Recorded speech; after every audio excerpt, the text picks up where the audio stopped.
Hi, it's Lee from ColouringQueen.net, and today I've got Hansel and Gretel, a Grimm Fable colouring book to show you.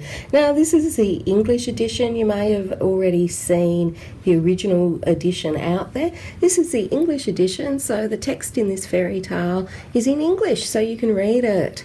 So on the back we've got some line art that you could colour in, that's in black and white.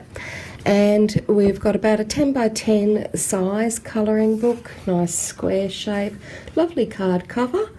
Got a nice little title page here, and the paper is beautiful. It's white and it's a medium to heavyweight, and it's got a slight texture to it that you just know is going to love your pencils. The line art is lovely and clear, and it's really intricate, but it's a fine line that's been drawn.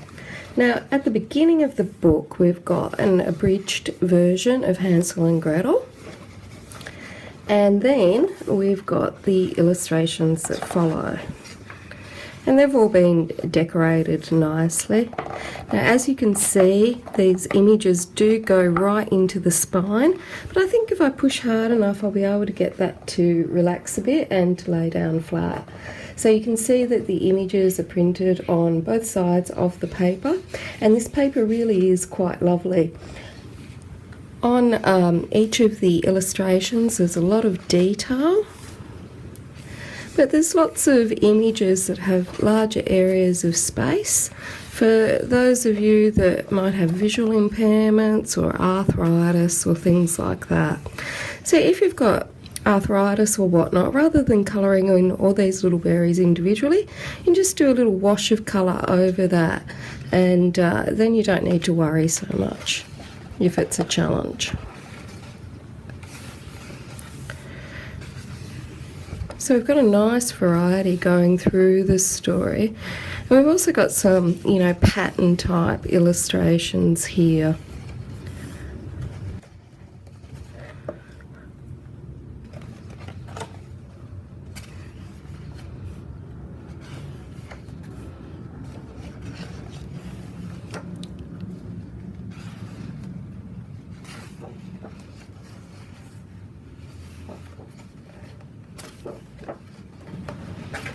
This is always my favourite in Hansel and Gretel, that lovely house made of sweets.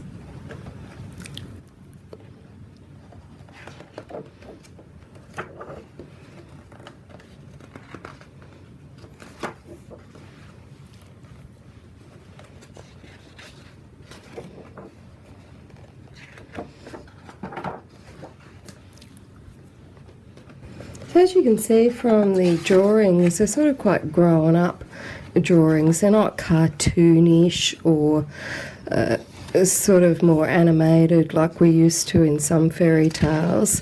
They're actually sort of more realistic and reflective of the original Grimm fairy tale. Some of the images I think could have been positioned a little bit better because we could have avoided this nasty spine area.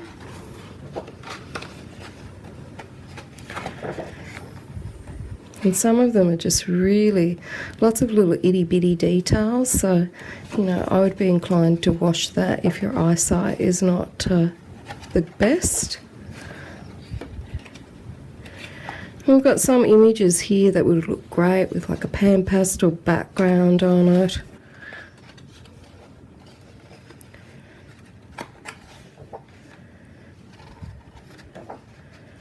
And we've got some little bookmarks at the back that we can cut out. Now this is on a different paper. This is on like a white gloss, and it's slightly heavier, but it's slightly glossy as well. And we can colour those in and make them up, follow the instructions, and cut them out and give them to somebody, or use them in our Hansel and Gretel book. So it's a nice keepsake book, lovely to do as a gift or with your child. And that's it for Hansel and Gretel. Thank you for watching this video, and please like it if you liked this book, and subscribe if you haven't already. Until next time, happy colouring.